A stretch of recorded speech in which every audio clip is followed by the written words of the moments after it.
This conference will now be recorded.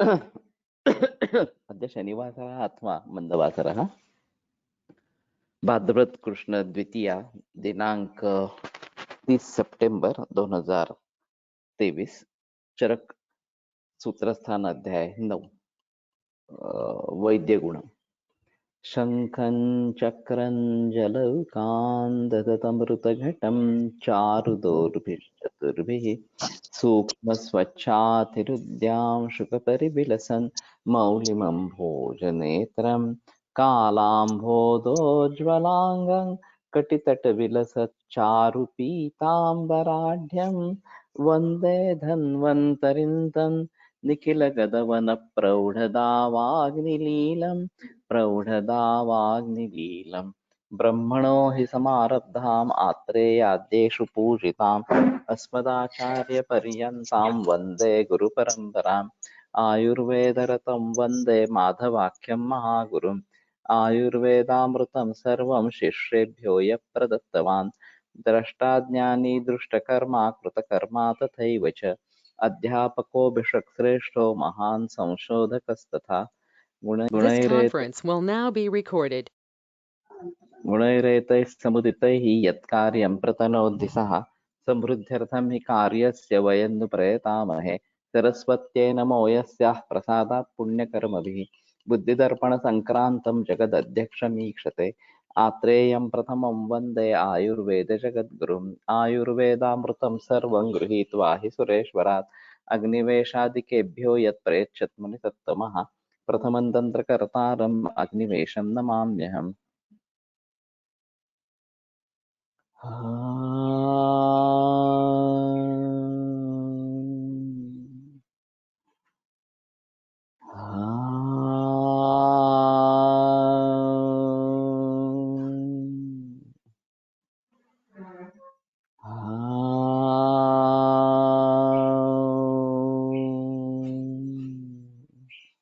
Om Shanti शांति शांति।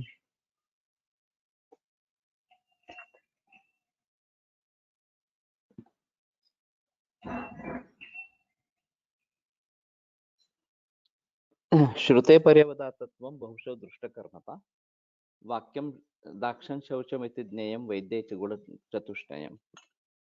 ये पिछले बार किया था कि जो भी ज्ञान है उसका उसमें पर्यवदा तत्व इस प्रकार का विशुद्ध ज्ञान होना बहुशा दृष्टकर्मता कि बहुत बार कर्म देखे हैं इस प्रकार की स्थिति दाक्ष्य और शौच। ये शौच के बारे में शारीरिक और मानसिक दोनों प्रकार का शौच पावित्र्य अपेक्षित है।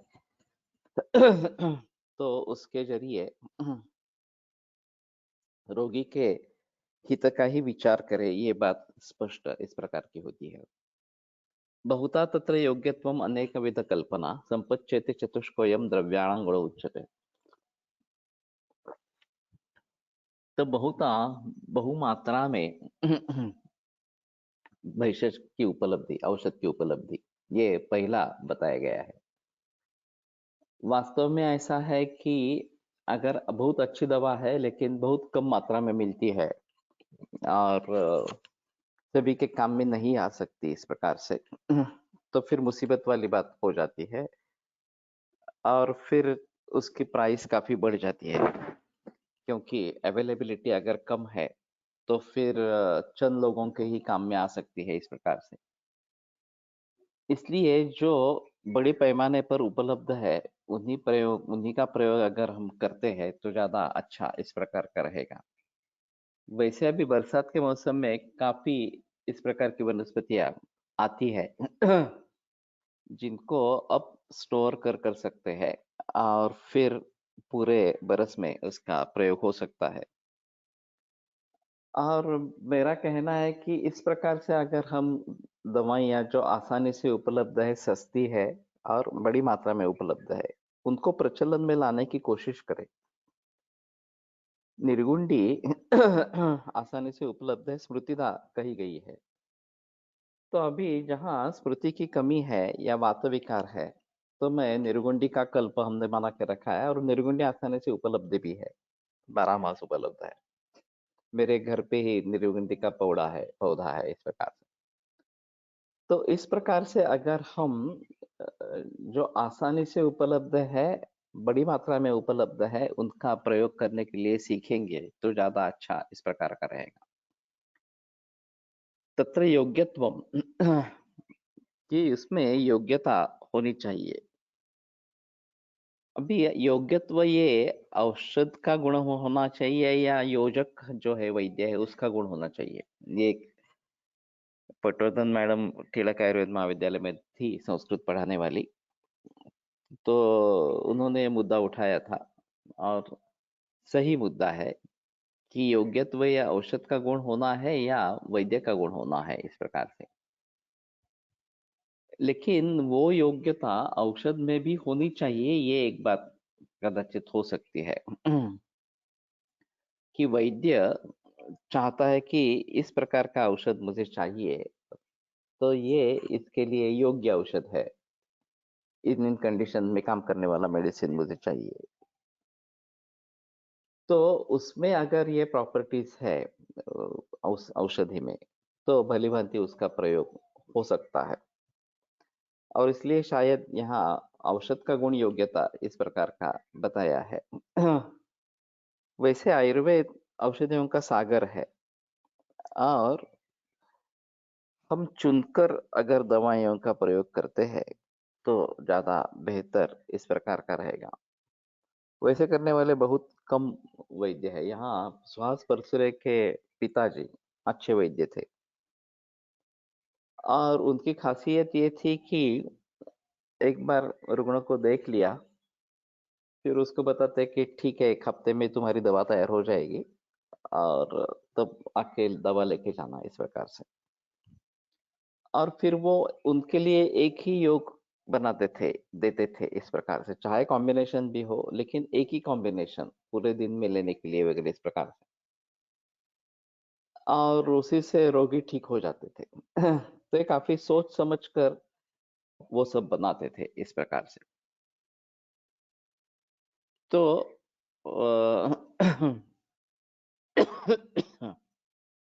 योग्यत्व ये इस प्रकार का बात बताई गई है। अनेक विध कल्पना कि उसके अनेक विध कल्पना ये होनी चाहिए। वैद्य अन्ना साहेब पटवर्धन के बारे में कुछ बताइए। ये बड़े क्या कहेंगे, अध्यात्म शक्ति उनकी बहुत ज्यादा थी। गायत्री का पुरस्चरण किया था और उनका कहना था कि उस समय एक्सरे का टेक्निक बिल्कुल नया नया आया था। तो ये नाड़ी पे हाथ रख के बताते थे कि तुम्हारे लेफ्ट किडनी में इतने इतने स्टोन से इतने इतने मिलीमीटर है वगैरह इस प्रकार। तो शेंडे सर ने उनको पूछा कि आप ये कैसे बता सकते हैं? तो उन्होंने जवाब दिया कि नाड़ी तो मैं केवल माध्यम के रूप में बताता हूँ, लेकिन नाड़ी सही नहीं, मुझे पूरा शरीर दिखता है, योगेश सन्निकर्ष जैसे। आवरण से हमें नहीं दिखता लेकिन उनको दिखता था और फिर वो बताते थे इस प्रकार से। ये अध्यात्म साधना की वजह से थी और उनके काढ़े प्रख्यात थे अण्णा साहेब पटवर्धन के। तो उनकी किताब भी पब्लिश्ड है, अण्णा साहेब पटवर्धन से 5-6 काढ़े इस प्रकार से, और वो उपलब्ध है वास्तव में। तो कहने का तात्पर्य अर्थ ये है कि ये अच्छे वैद्य थे, इसमें कोई संदेह की बात नहीं, और वनस्पति कॉम्बिनेशंस के आधार पर प्रैक्टिस इस प्रकार से करते थे। तो अनेक विध कल्पना, अनेक विध यानी कि स्वर सकल्क फांट घृत तैल वगैरह इस प्रकार के अनेक प्रकार की कल्पनाएं उससे बन सकती है। एक लवण रस को छोड़कर बाकी सभी रसों के अनेक विध कल्पना हो सकती है। लवण रस में ज्यादा कल्पनाएं नहीं है इस प्रकार से। तो एक कल्पना भी एक अलग माहौल है और उसको भली भांति देखना है इस प्रकार से। हमने जब औषध कोश पे काम किया, तो जैसे मैंने बताया कि सूत्र में क्या बताया है उसको हमने दिया कि ये इस प्रकार से वमन दे दो, तो वमन देने का निर्देश है। ये तेल बनाओ और वो पान नस्य अभ्यंग के लिए प्रयोग में लाओ, तो यहाँ तेल बनाना ये विधान है इस प्रकार। तो विधान किस चीज का है उसको एक महत्व दिया और फिर इसके आधार पर त्यांनी शरीरस्थानावर टीका लिहिली असती तर काही संदिग्धता राहिली नसती. ये अलग बात है.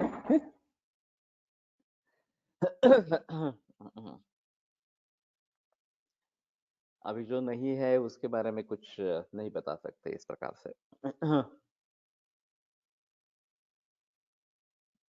तो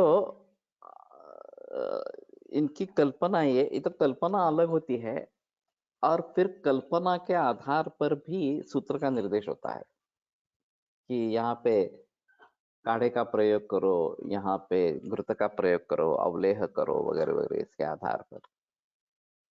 तो हमने कल्पना को एक अलग फील्ड में रखा था उसमें और कल्पना के जरिए भी हम ढूंढ सकते हैं. अभी जो आई तो उपचार सॉफ्टवेयर उसमें बना था या अभी हमारा एमडीएसिस का जो चल रहा है उसमें कोई भी रोग या लक्षण इस प्रकार का ले लिया तो उसके लिए क्या क्या चिकित्सा ये है ये सामने आ जाता है. और कर्म और कर्मेतर ये हमारा क्लासिफिकेशन है. पहला दैव व्यपाश्रय युक्ति व्यपाश्रय तत्वावचय ये क्लासिफिकेशन है और युक्ति व्यपाश्रय में कर्म और कर्मेतर, कर्म में पंचकर्म पंचकर्मेतर कर्म और द्रव्य कर्म और कर्मेतर में द्रव्य और गुण इस प्रकार के है और फिर उसमें योग है विविध प्रकार के और फिर अलग फील्ड में ये कल्पना की बात रखी गई है. अधिकार एक अलग फील्ड है कि किस अधिकार से ये उठा लिया है इस प्रकार से. तो प्रातिपदिक कोश में भी ये एमडीएसएस में भी ये सभी बातें आ जाएगी इस प्रकार से. तो अनेक विध कल्पना जहाँ कल्पना ही बताई गई है वहां पे ये अच्छी बात इस प्रकार की है. संपच्चेति चतुष्कोयम द्रव्याणाम गुण उच्यते और जो भी द्रव्य हो संपन्न इस प्रकार का होना चाहिए. तो उसकी जो प्रॉपर्टीज है वो उसमें अच्छी तरीके से होनी चाहिए. ये जंतु या कीटकों से खाया गया, पुराना हो गया, हीनवीर्य हो गया, ऐसी बात नहीं होनी चाहिए. और इसीलिए जिस ऋतु में जिस काल में जिस औषधियों का चयन करना है वो उसी काल में करना है, उसको अच्छे तरीके से रखना है और फिर जब जरूरत पड़े तो उनको प्रयोग में लाना है. ज्योतिष का मैंने एक अजीब उदाहरण सुना था कि एक बुजुर्ग वैद्य इसमें जंगल से दवाइयां लेके आते थे और वो मुहूर्त निकाल कर जाते थे इस प्रकार से. तो जब वे बूढ़े हो गए तो उन्होंने छात्रों को कहा कि तुम अब जंगल में जाओ और ये कर लेके आओ इस प्रकार से. तो फिर उन्होंने मुहूर्त वगैरह निकाल के दिया कि इस मुहूर्त पर वहां पे पहुंचना है इस प्रकार से. छात्र जब वहां पे गए तो वो जो मुहूर्त था जितना समय बताया था उस समय में वो वनस्पति के अंदर दा ही नहीं सके. कोई शक्ति उनका प्रतिबंध कर रही थी. वो मुहूर्त टल गया फिर वो आसानी से जाकर वो वनस्पति लेके आए इस प्रकार से. तो उन्होंने ये बात गुरु को बताई तो गुरु ने कहा तुम्हारी उपासना चाहिए उसके लिए तभी ये हो सकता है, नहीं तो नहीं हो सकता इस प्रकार से. कि वनस्पति अगर समर्पित होती है तो वो इस प्रकार से दे देते हैं और उस पर्टिकुलर काल में अभी ये मालूम नहीं मुझे कि ये मुहूर्त कैसे निकालते थे और हर पेड़ के लिए इसके लिए अलग मुहूर्त होता था या फिर एक कॉमन मुहूर्त इस प्रकार का होता था और फिर ये कैसे पेड़ के नजदीक जा सकते थे इस प्रकार से उस मुहूर्त पर. तो उनकी आध्यात्मिक शक्ति बहुत ज्यादा इस प्रकार की थी और फिर उनके लिए दिक्कत नहीं आती थी और वो संपन्न जो औषध है उसी प्रकार को वो कलेक्ट करते थे. एक बार वो समय निकल गया तो संपन्नता नहीं रहेगी इस प्रकार से और फिर दवा मिल जाएगी लेकिन उसमें जो गुण हमें चाहिए वो नहीं मिलेंगे। इसलिए संपन्नता औषध की होना जरूरी है। इसमें एक ज्योतिष का इस प्रकार का रोल है, मैंने इस उदाहरण के रूप में सुना है इस प्रकार से। उपचारज्ञता दाक्ष्यम अनुरागश्च भर्तरे शौचं चेति चतुष्कोयम गुण परिचरे गणे। तो परिचर जो है उसकी परिचारक इस प्रकार का, वो उपचारज्ञता, उसको उपचार क्या है ये पूरी तरीके से मालूम होना है कि ये दवा है इस अनुपान से इस काल में देनी है, ये परहेज रखना है, ये कर नहीं देना है, नहीं करने देना है, वगैरह वगैरह। जो भी पूरा उपचार है वो उसको पक्का मालूम होना चाहिए इस प्रकार से। दाक्ष्य यानी कि दक्षता, तो उसको सदैव दक्ष रहना चाहिए। अगर कुछ परिवर्तन आ रहा है, नए कुछ सिम्टम आ रहे हैं, कुछ बदलाव आ रहे हैं, तो तुरंत वैद्य को बताना है इस प्रकार से। शहाड़े सर ने हमें बताया था कि कितने में अच्छे सुशिक्षित परिचारक हो तो भी वो भूल जाते हैं, वो सो जाते हैं, वगैरह वगैरह इस प्रकार की बातें होती थी। तो अगर ऐसा कुछ हुआ, गड़बड़ हुई, तो एक अलार्म बजना चाहिए। ऐसा कुछ, ऐसी कुछ खोज हुई तो अलार्म सुनकर तो परिचारक को जागृत होना है और जो भी डॉक्टर को बताना, वगैरह वगैरह इस प्रकार से। आगे अलार्म सुनने पर भी लोग अगर सोए हैं तो जागते नहीं है, ऐसा ध्यान में आया। फिर एक डिवाइस बना के डायरेक्ट वो यंत्र ही इंजेक्शन दे देगा, इस प्रकार का प्रचलन में है। अभी देखा तो नहीं मैंने ये, लेकिन ये विदेशों की बात कही गई थी इस समय में। लेकिन बात ऐसी है कि हम डिपेंड नहीं रह सकते हैं अगर परिचारकों पर, तो बड़ी मुसीबत इस प्रकार की होती है। तो दक्ष होना बहुत जरूरी है। खास करके मैंने केमोथेरेपी के इंजेक्शन जब दिए जाते हैं तो परिचारक का ध्यान होना बहुत जरूरी है। अगर वो आउट हो जाता है तो वो साक्षात विषय है, जहर है और बहुत उष्ण तीक्ष्ण है। मैंने देखा था कि पूरा हाथ जल गया इस प्रकार से। वो चिल्लाती रही, मुझे तकलीफ हो रही है, मुझे वेदना हो रही है। एक भी परिचारक वहां पे नहीं आया, ना ही उस वहां दूसरा कोई व्यक्ति इस प्रकार का था। और फिर वो कैंसर की ट्रीटमेंट अलग रही, इसकी ट्रीटमेंट करना काफी मुश्किल हो गया।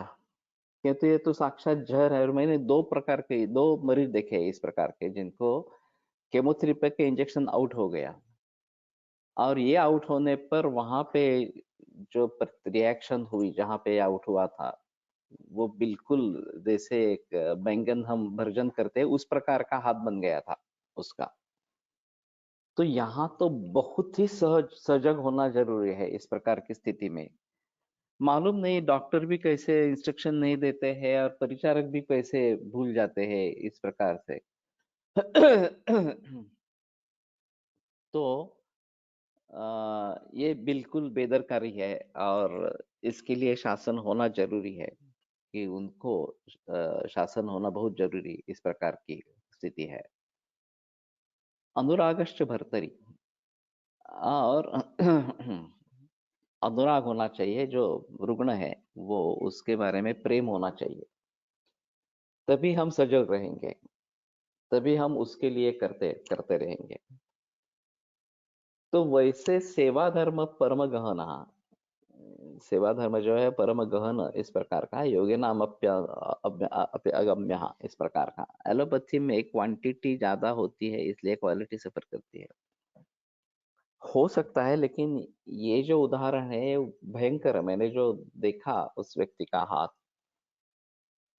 तो पूरा जल गया था, हाथ जल गया था, इस प्रकार की परिस्थिति थी। तो यहाँ तो कम से कम सावधानी बरतनी है कि अच्छे ढंग से उसकी तरफ ध्यान देना है।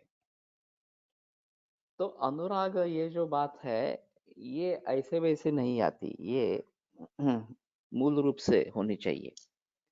इसलिए कहा जाता है कि माँ सबसे श्रेष्ठ परिचारक है।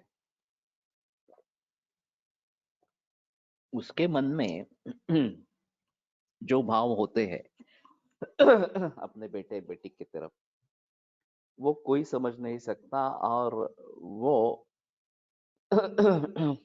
खरीदा नहीं जा सकता।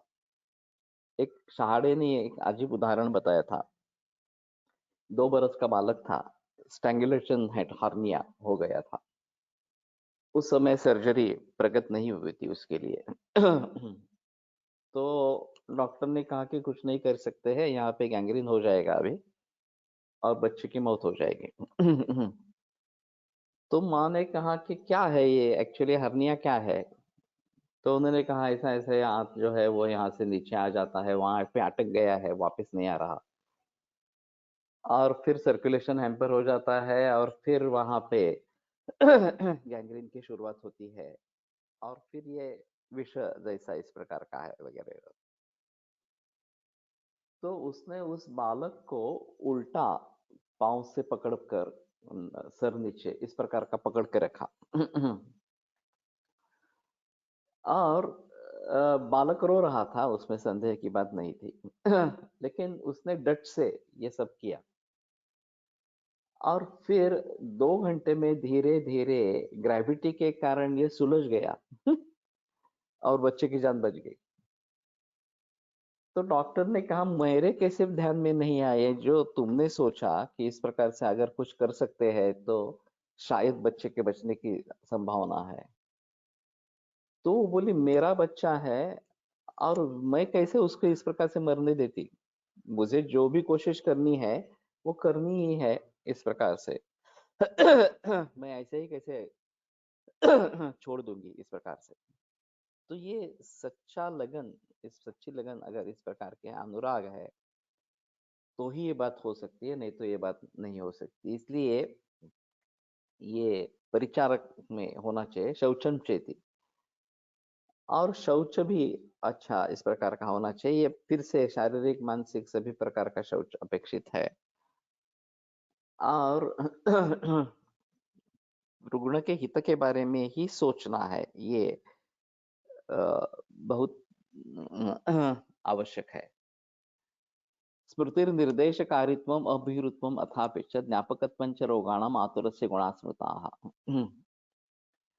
स्मृति ये एक आतुर का गुण बताया गया है कि क्या क्या हुआ था ये सोच कर स्मरण में लाके फिर वैद्य को बताना है इस प्रकार से। मैंने ऐसा किया था, ये किया था, फिर ऐसा ऐसा हुआ था, फिर मैंने ये किया वगैरह वगैरह, जो भी उसका स्मरण होना चाहिए जो किया है उसका। तभी वैद्य को पता चल जाए कि क्या क्या स्थिति हुई थी और फिर उसके लिए क्या उपाय करना है। निर्देशकारित्वम कि जैसा निर्देश किया है उसी प्रकार से करना है। तो अपने मन से ये मुझे ठीक नहीं लगता तो नहीं करना है, ये गलत लगता है वगैरह वगैरह, इस प्रकार की बातें नहीं होनी चाहिए। पूरा विश्वास वैद्य के ऊपर होना चाहिए, वैद्य वश होना चाहिए। और भर्तरी यज्ञ का मतलब वास्तव में यहाँ पे भर्ता यानी कि पति होता है। लेकिन अनुरागश्च भर्तरी यह केवल भर्ता के लिए होगा। तो मुझे लगता है कि वो उपलक्षण ले ले और फिर जो भी रुग्ण है कुछ ऋण लक्षण लिख कर लाते, वो तो ठीक है। अगर ये भूल जाएंगे, ऐसा उनको लगता है कुछ बातें बतानी भूल जाएंगी, तो लिख के लाना बेहतर ऑप्शन इस प्रकार का है। लेकिन लिखने के लिए भी स्मृति चाहिए। क्या क्या हुआ था, कैसे हुआ था वगैरह इस प्रकार से। तो भर्तरी का मतलब यहाँ पे पति है, लेकिन केवल पति मुझे नहीं लगता, तो उपलक्षण के स्वरूप में ले लेंगे, इस प्रकार से ज्यादा अच्छा रहेगा। तो निर्देशकारित्वम मालिक ये भी है, लेकिन ज्यादातर यही अर्थ किया जाता है, पति इस प्रकार का किया जाता है, जो भरण करता है वो मालिक इस प्रकार से भी। तो रिलेशन कौन सा है इसके ऊपर ये सभी निर्भर इस प्रकार का रहेगा। तो जैसे बताया है वैसे करना है। अगर उसमें कुछ प्रॉब्लम आती है, दिक्कतें आती है, तो फिर वैद्य को बताना है कि अरे ऐसा हो रहा है, परिचारक को बताओ, परिचारक उसको वैद्य को बताएगा इस प्रकार से। लेकिन जो कहा है वही करना है, ये एक अहम मुद्दा यहाँ पे है। और इसलिए निर्देशकारित्व, मैंने एक बापू नानल सर से पुरुषोत्तम भट्ट के बारे में सुना था।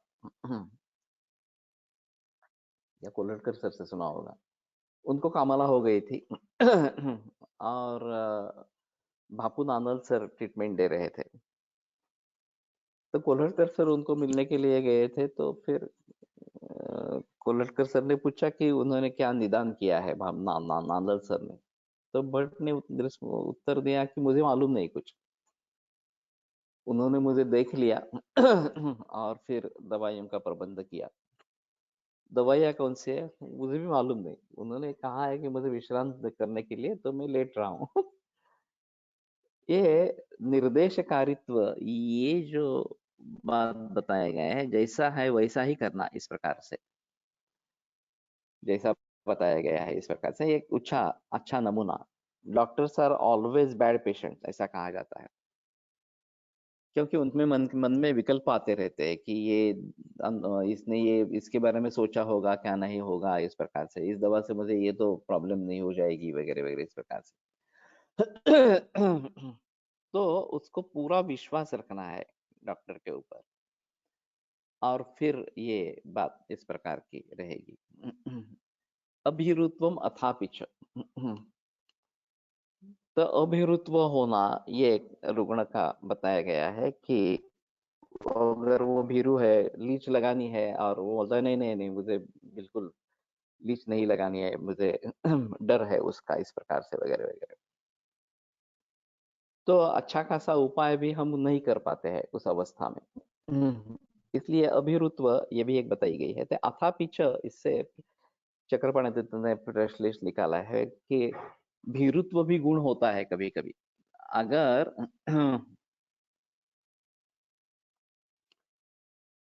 क्वचित भीरुत्वमपि अस्मृतिरपि गुणो भवति इति दर्शयति, तथा उन्मादे सर्पेण उद्धृत दंष्ट्रेण, वगैरह वगैरह, इस प्रकार से कि वहां वो भयभीत हो, इस प्रकार से चिकित्सा की जाती है। जैसे एलोपैथी में तो इसका काफी प्रयोग होता है कि लोगों को डराना और चिकित्सा करने के लिए बेबस करना, लेने के लिए बेबस करना, ये एलोपैथी का प्रिंसिपल है। अब भाई अध्या अध्यात्व या लक्षण चरक में नहीं बताया। किसके बारे में अध्यत्व?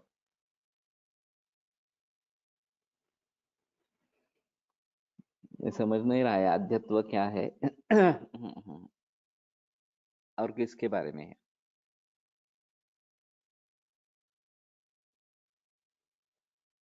आढ़्यो, हाँ, आढ़्यत्व।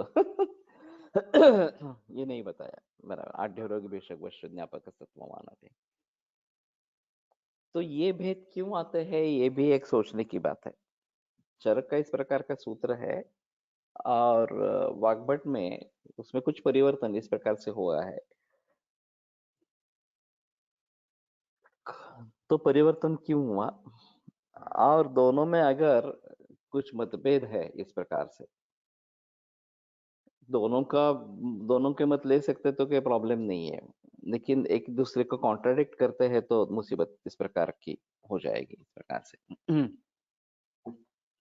तो भीरुत्व भी गुण है, उसको डराने से अगर वो उसका मन शांत हो जाता है, तो फिर भीरुत्व भी काम करता है। और अस्मृति, ये जो है खास करके ज्वर जैसे विकारों में, कि तस्यापहारेत स्मृतिम, कि दूसरे किसी चीज में उसको एंगेज करके ज्वर आने की जो स्मृति है उसकी, इस समय मुझमें जो ज्वर आता है, वो दूर करनी है। कई लोगों में ऐसा होता है कि 4 घंटे में ये असर खत्म होता है दवाई का, तो 4 घंटे में मुझे खुद से वेदना होगी, इस प्रकार से, और ऐसा पकड़ कर ही चलते, तो 4 घंटे में तुरंत दूसरा ये ले लेते हैं। दूसरा डोज ले लेते हैं। तो इस प्रकार की स्थिति में स्मृति न होना, ये एक अहम मुद्दा इस प्रकार का हो सकता है। तो स्मृति से दूर इस प्रकार का होना है। तो दोनों है, स्मृति और अस्मृति। अभिरुत्व और भीरुत्व दोनों रुग्ण के गुण हो सकते हैं.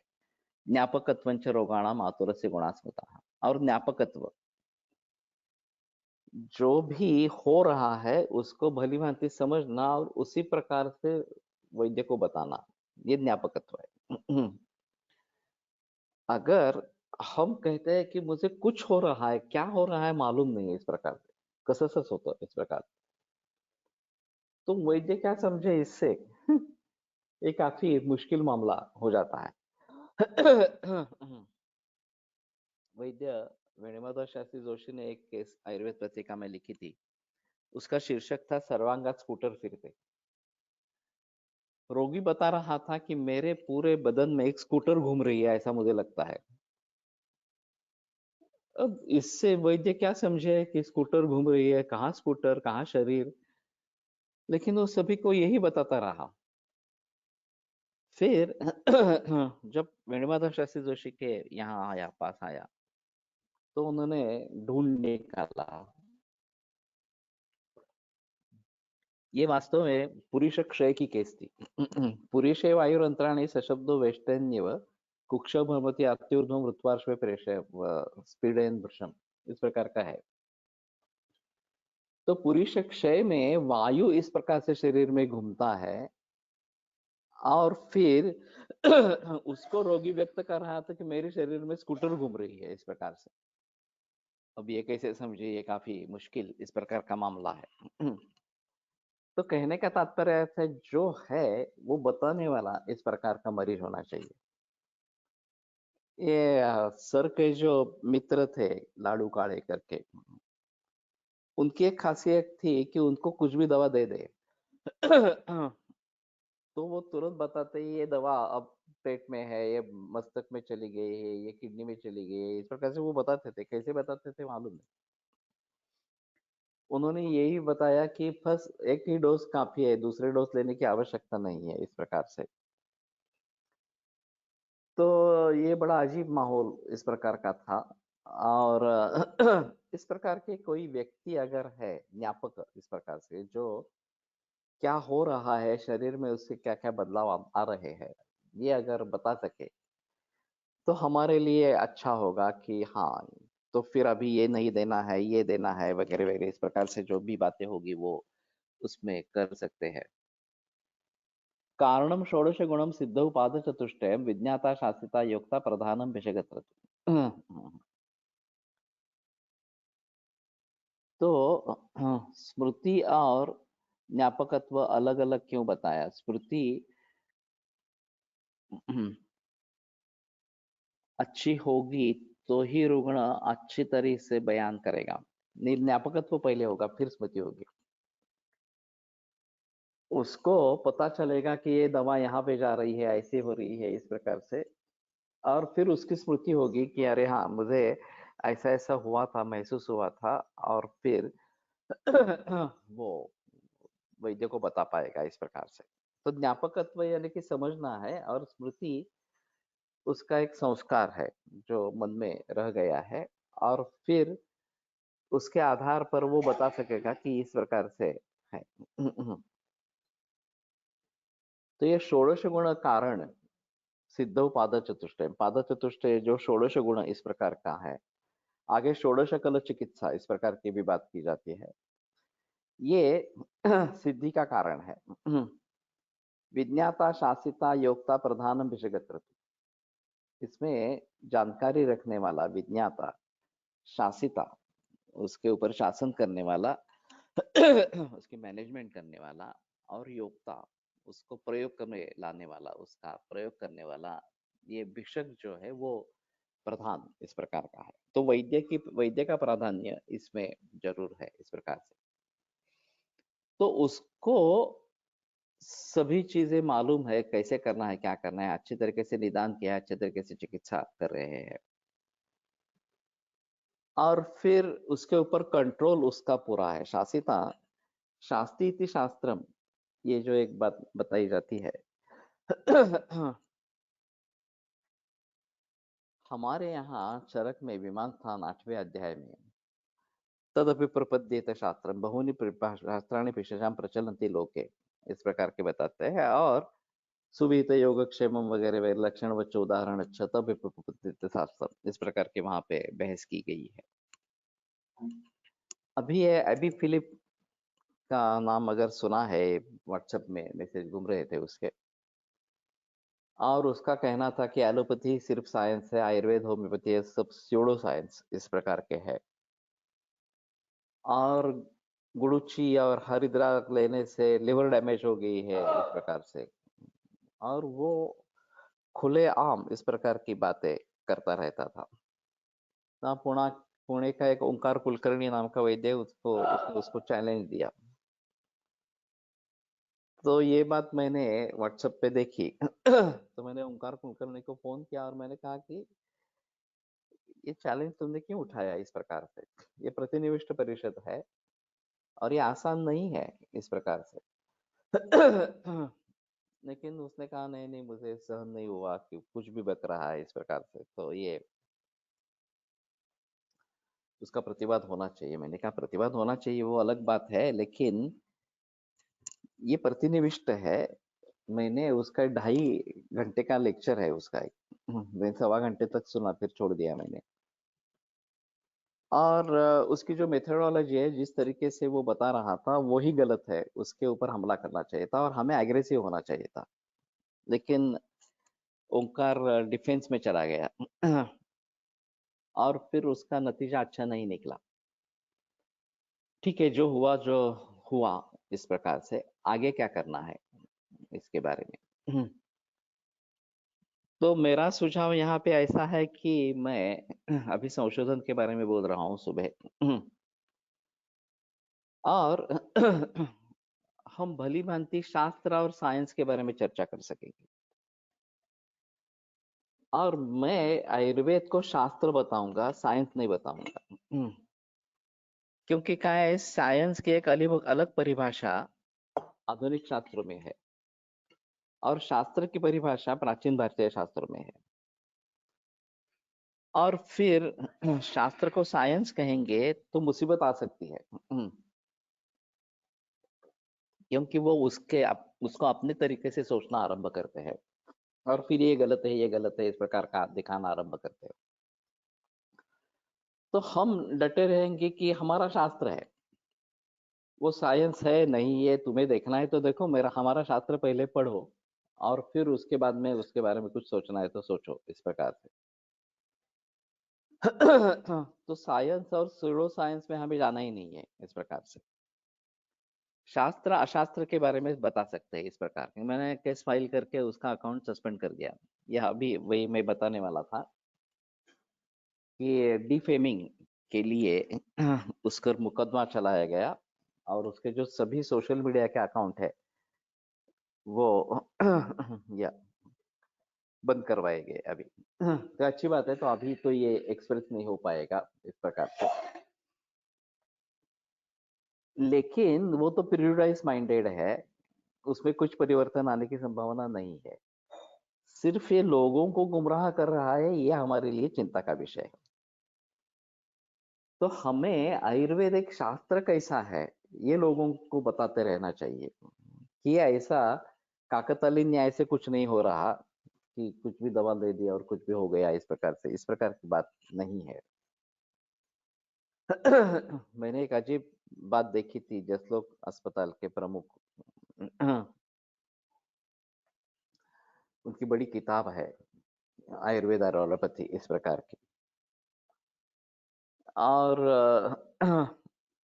एक पुणे में एक वाजीकरण पर सेमिनार हुआ था, ये 1981-82 की बात है, मैं हाल ही में पास हुआ था। तो उन्होंने वहां पे उदाहरण बताया कि मैंने सुना कि एक कोई ल्यूकेमिया की केस यहाँ पे ट्रीट हो गई इस प्रकार से और अच्छे रिजल्ट आए उसमें। तो ऐसा है कि चांस हैपनिंग एक बात होती है कि कुछ दवा दे दी कुछ रोगी के लिए, अच्छे तरीके से काम कर गई और वो ठीक हो गया, तो इसका मतलब ये साइंस है ऐसा नहीं होगा। ये चांस हैपनिंग इस प्रकार का होता है। ये अगर बार बार रिप्रोड्यूस कर सकते हैं कि उसी प्रकार का रोग, उसी प्रकार की दवा और उसी प्रकार के रिजल्ट्स आते हैं, तो ही हम उसको साइंस इस प्रकार से कहेंगे। अब ये बात वास्तव में थी आक्टे सर, उनको ल्यूकेमिया हुआ था और बापू नानल ने ट्रीट किया था। बापू नानल बुजुर्ग वैद्य, जाने माने चिकित्सक इस प्रकार के, उनके बारे में ये चांस अपनिंग होगा इस प्रकार से कहना, ये बिल्कुल गलत बात थी इस प्रकार से। दूसरी बात उन्होंने छेड़ी कि मैंने कहा कि दूध और फल इकट्ठा नहीं खाना है, तो बोले आसान है। अगर खाकर आपको कुछ दुष्परिणाम मिलते हैं तो छोड़ दो, खाना नहीं खाओ। अगर कुछ नहीं होता है तो खाते रहो इस प्रकार से। तो ये हित और अहितत्व के बारे में गलत इस प्रकार की है। तो मेरे मन में आया था कि सीधा है, अगर आप इसको इस प्रकार से मानते हैं तो आपको गंदे नाली का पानी पीने के लिए देते हैं हर रोज इस प्रकार से, सादा पानी छोड़ दो।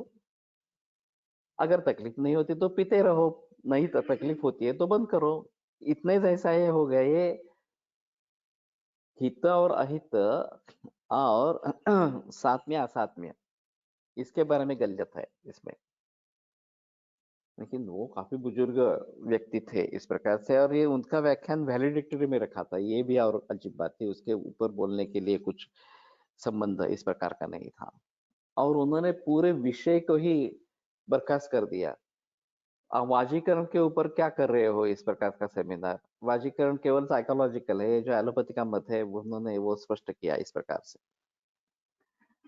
और औषधियों को वाजीकरण रोल होता ही नहीं है, तो वाजीकरण के बारे में बोलना ही क्यों है इस प्रकार से? पीएच कुलकर्णी ने ये सेमिनार आयोजित किया था, उनको क्या नहीं लगा मुझे मालूम नहीं, लेकिन मुझे काफी ठेस पहुंची कि कैसे एलोपैथी के आदमी इस प्रकार से आकर हमारे सेमिनार में हमारे ही खिलाफ बोलते हैं इस प्रकार से। बाद में मेरी उनसे मुलाकात महाबलेश्वर में हुई, कैंसर के कॉन्फ्रेंस में, और फिर काफी बहस वहां पे हुई। तो उन्होंने मुझे बताया कि वमन जो है वो स्टमक वॉश है। मैंने कहा केवल स्टमक वॉश तो नहीं है ये। दूसरी जगह से दोष वहां पे आते हैं और निकाले जाते हैं, केवल स्टमक क्लीन कर दिया इस प्रकार का नहीं है। तो बोले ऐसे कैसे होगा? मैंने देखो कि हाथ पे अगर कुष्ठ जैसा कुछ है, हमने वमन दे दिया और वो पूरा ठीक हो गया, ऐसा हम दिखा सकते हैं, मेरे पास मरीज है इस प्रकार के। तो बोले वो आमाशय में कैसे आएंगे, एनाटॉमिकल कनेक्शन कहाँ है यहाँ पे? तो मैंने कहा देखो हमारे यहाँ कोष्ठ शाखा गति है, और ये शाखाओं से दोष कोष्ठ में आ जाते हैं और फिर बाहर निकाले जाते हैं। एनाटॉमी आपकी है, एनाटॉमी के लिए कैसे प्रूव करना ये आपका काम है, हमारा काम नहीं है। तो गुस्सा हो गए जब मैंने बता दिया कि एनाटॉमी आपकी है और ये हमारा काम नहीं है इस प्रकार से, तो गुस्सा हो गए इस प्रकार से। तो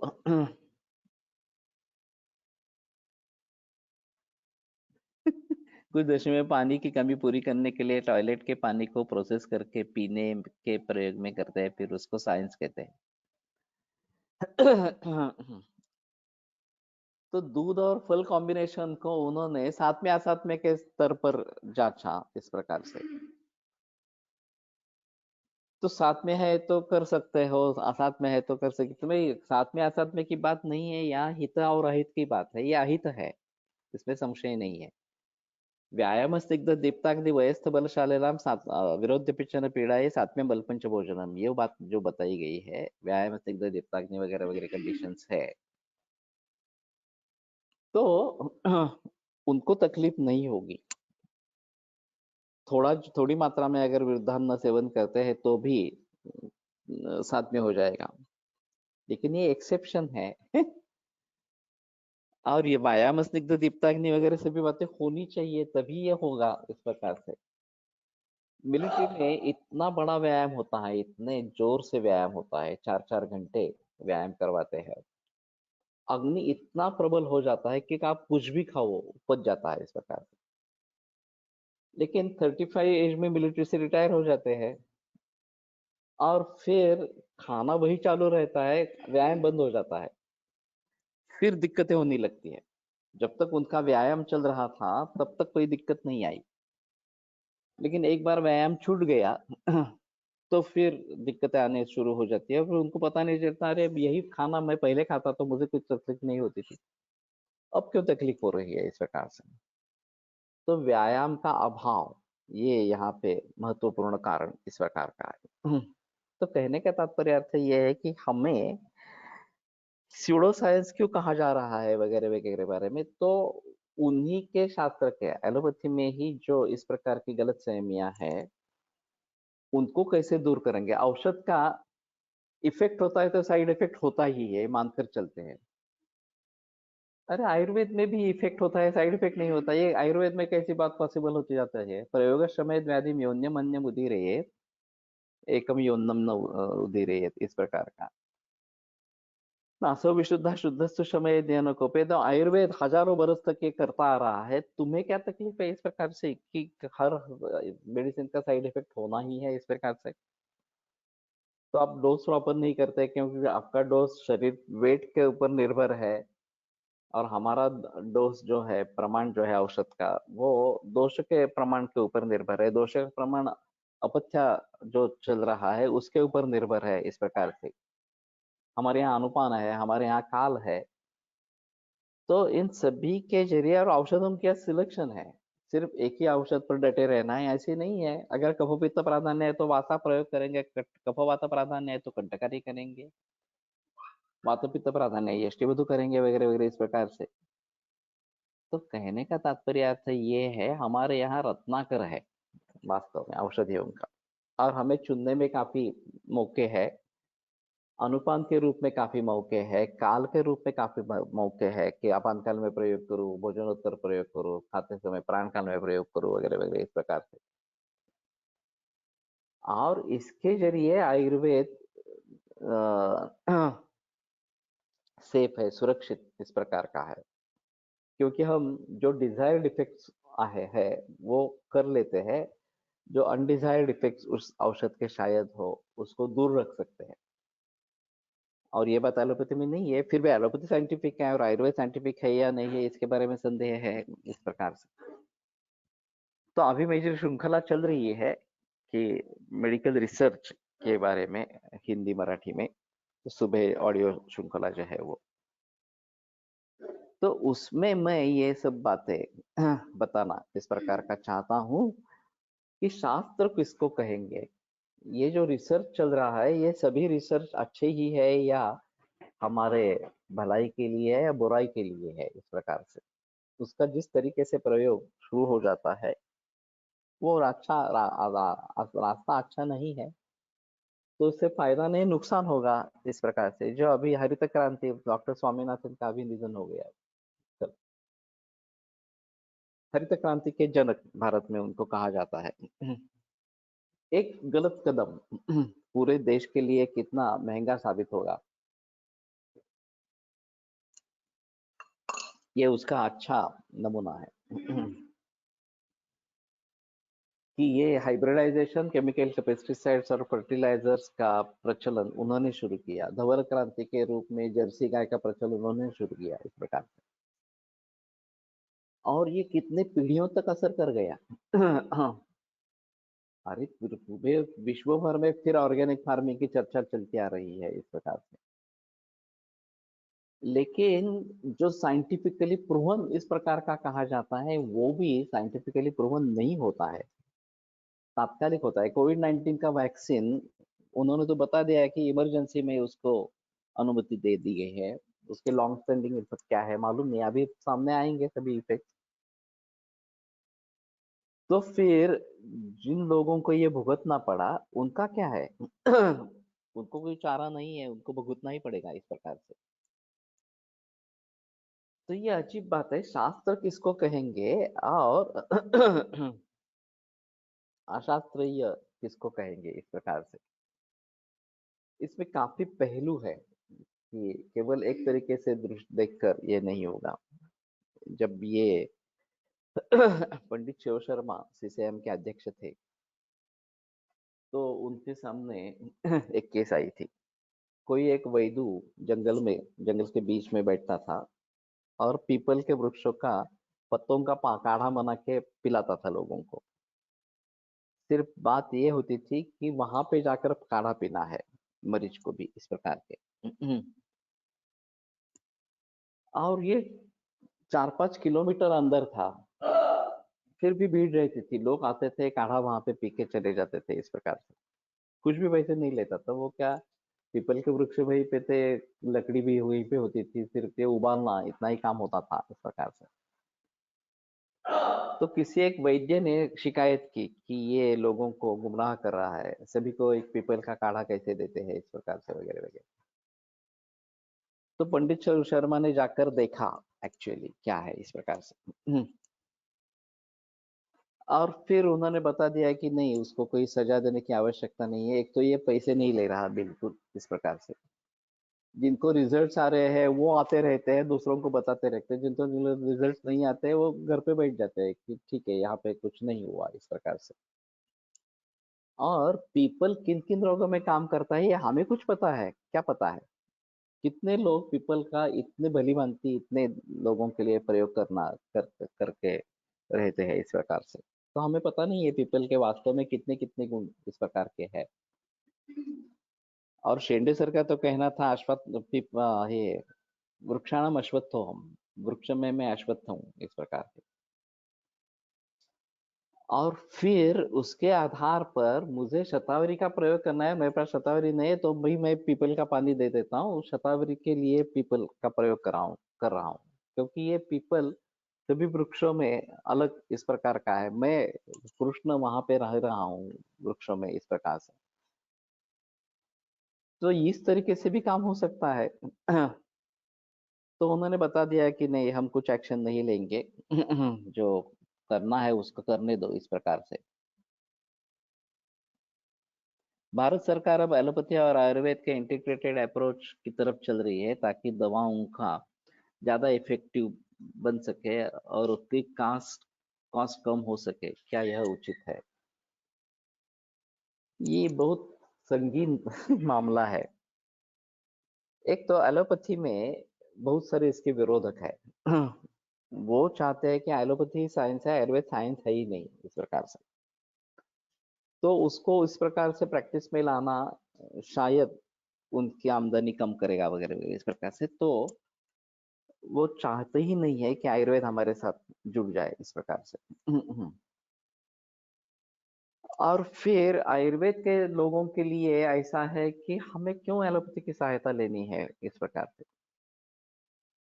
इंटीग्रेटेड अप्रोच कुछ हद तक अलग अलग तरीके से चालू है अभी।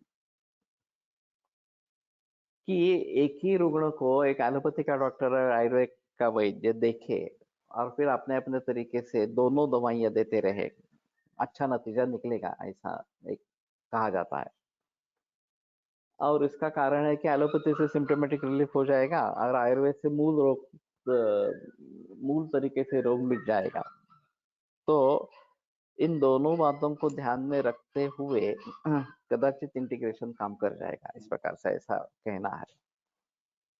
दोनों के मन में आशंका यह है कि एक ड्रग रिएक्शन इंटरेक्शन कुछ होगी क्या, और फिर उसके जरिए किसी औषध के परिणाम कम हो जाएंगे क्या वगैरह वगैरह। जब केमोथेरेपी चल रही है तो आयुर्वेद की दवा नहीं लेना है ऐसा डॉक्टर बताते हैं। और दो कारण बताते हैं उसके पीछे कि अगर रिजल्ट्स आते हैं तो वो आयुर्वेद से आए या एलोपैथी से आए ये बताना मुश्किल होगा इस प्रकार से। और फिर हमारा क्रेडिट चला जाएगा कि आयुर्वेद से भी रिजल्ट है इस प्रकार से। तो क्रेडिट की बात है। दूसरी बात ऐसी है कि इन दोनों की इंटरेक्शन क्या होगी इसके बारे में कोई स्टडी हुआ नहीं है। तो इंटरेक्शन से कुछ अलग हो जाएगा इस प्रकार से, तो भी मुसीबत की बात है। तो ये मरीज को इस प्रकार से भुगतना पड़ेगा। और इसलिए चाहते हैं कि नहीं करना है, दोनों साथ में नहीं करना है। एलोपैथी खत्म होने के बाद शायद आपको कुछ करना है तो करो इस प्रकार से वो बताते हैं। लेकिन ये करने के बाद अगर डिसीज फ्री कंडीशन आ जाती है तो मरीज कुछ भी नहीं करना चाहता। अगर एलोपैथी की ट्रीटमेंट करने के बाद भी डिसीज प्रोग्रेसिव है और एलोपैथी हमें आगे कुछ नहीं कर पा रही है तो ही लोग आयुर्वेद के बारे में सोचते हैं। ये अभी बात है। तो ये इंटीग्रेशन, ये जो मामला है ये काफी मुश्किल मामला इस प्रकार का है। मेरा सुझाव है होलिस्टिक अप्रोच होना चाहिए। इंटीग्रेटेड अप्रोच अलग है और होलिस्टिक अप्रोच अलग है। होलिस्टिक का मतलब है कि सभी तरीके से उस बात को देखना, सभी एंगल से देखना, चाहे एलोपैथी का एंगल हो, चाहे आयुर्वेद का हो, चाहे सोशल हो, कोई अन्य प्रकार का एंगल इस प्रकार का हो, सभी एंगल से देखकर फिर क्या करना उचित है ये सोचना है। वैसे आयुर्वेद सक्षम है कि केवल आयुर्वेद की ट्रीटमेंट भी होगी सभी तरीके से देखकर इस प्रकार से, तो भी बात हो सकती है। लेकिन फिर भी अगर हम मानते हैं कि एलोपैथी की कुछ सहायता हो सकती है इस प्रकार से, तो ठीक है, कुछ हद तक एलोपैथी करो इस प्रकार से। मेरे पास ब्रेस्ट कैंसर के मरीज आते रहते हैं और बड़ी गांठ होती है, 5-6 सेंटीमीटर और इस प्रकार की गांठ होती है। तो ये औषधियों से कम करना काफी मुश्किल काम होता है। बहुत महीनों तक उसने दुर्लक्ष किया होता है इस प्रकार से। तो एलोपैथी में जाएंगे तो कहते हैं पहले केमोथेरेपी करो, गांठ रिड्यूस करो, फिर सर्जरी करो, फिर बाद में केमो रेडिएशन करो। ये सब प्रोटोकॉल है उनका इस प्रकार के लिए। और इससे नुकसान ज्यादा होता है, फायदा कम होता है। और फिर उसमें अगर ER/PR HER2 स्टेटस के बारे में पता चले और ER/PR पॉजिटिव HER2 निगेटिव है तो ही ठीक है। कोई दूसरा कॉम्बिनेशन होगा तो यह हम खास रिकर इस प्रकार से होते हैं। अब मैं सोचता हूँ कि होलिस्टिक अप्रोच में सभी बातों को ध्यान में रखे, पूरी हिस्ट्री ले ले वगैरह वगैरह इस प्रकार से, अनुवंशिकता है नहीं है, ER/PR उसका स्टेटस कैसा है वगैरह वगैरह। और अगर कोई सर्जन पूरा ब्रेस्ट निकालने के लिए तैयार है, MRM करने के लिए तैयार है, तो मैं सुझाव देता हूँ ठीक है, तुम केवल सर्जरी करो, केमोथेरेपी मत करो। ऐसे ही पूरी MRM कर सकते हैं तो करो, और फिर आगे केमो रेडिएशन कुछ भी नहीं लेना है। वो बहस करते हैं कि नहीं नहीं तुम्हें तो इस प्रकार से। लेकिन मैं कहता हूँ कि पहले सिर्फ ये करो और फिर बाद में हमारी ट्रीटमेंट चलती रहेगी, शुरू में भी हमारी ट्रीटमेंट चलती रहेगी इस प्रकार। तो ये होलिस्टिक है, इंटीग्रेटेड नहीं है। इंटीग्रेटेड में क्या है कि दोनों दवाइयां साथ में चलेगी इस प्रकार की बात कही जाती है। पिप्पलाद ऋषींची अशी गोष्ट आहे की ते गर्भावस्थेत असताना त्यांच्या आईने त्यांना बाहेर काढून पिंपळाच्या झाडाच्या ढोलीत ठेवले आणि केवळ पिंपळाच्या झाडाची फळे खाऊन ते जगले। ये अजीब है, ठीक है। तो वैसे पीपल के पत्ते हैं, ये भी एक अच्छी बात है कि पीपल का बाकी मूल वगैरह ऐसा नहीं लेना है, पीपल के पत्ते लेने हैं। तो उनको काफी अच्छे तरीके से प्रयोग में लाया जा सकता है। तो हम छोटे छोटे दवाइयों को लेकर भी इसके बारे में आगे बढ़ सकते हैं। तो इंटीग्रेशन एक बहुत बड़ा मुद्दा है, तो शायद उसके बारे में आगे सोचेंगे। अभी यहाँ पे रुकते हैं। आयुर्वेद प्रकांडो निगदितैः हि शल्यतन्त्रप्रधानः शिष्येभ्यः शाश्वतोऽयं निखिलजनकृपा व्याप्तचित्तेन येन आयुर्वेदस्य वाञ्छन् पुनरपि भुवने ताञ्च सुष्ठु प्रतिष्ठां श्रेष्ठं धन्वन्तरिं तं प्रणमति च सदा वैद्यवर्गो हि नूनं वैद्यवर्गो हि नूनम्।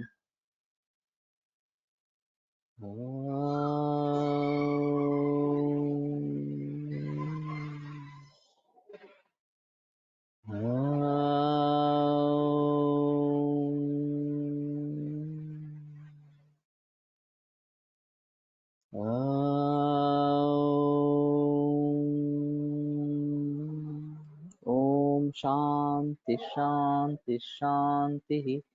विरम्यते व्याख्यान व्यापारात् सोमवासरे पुनः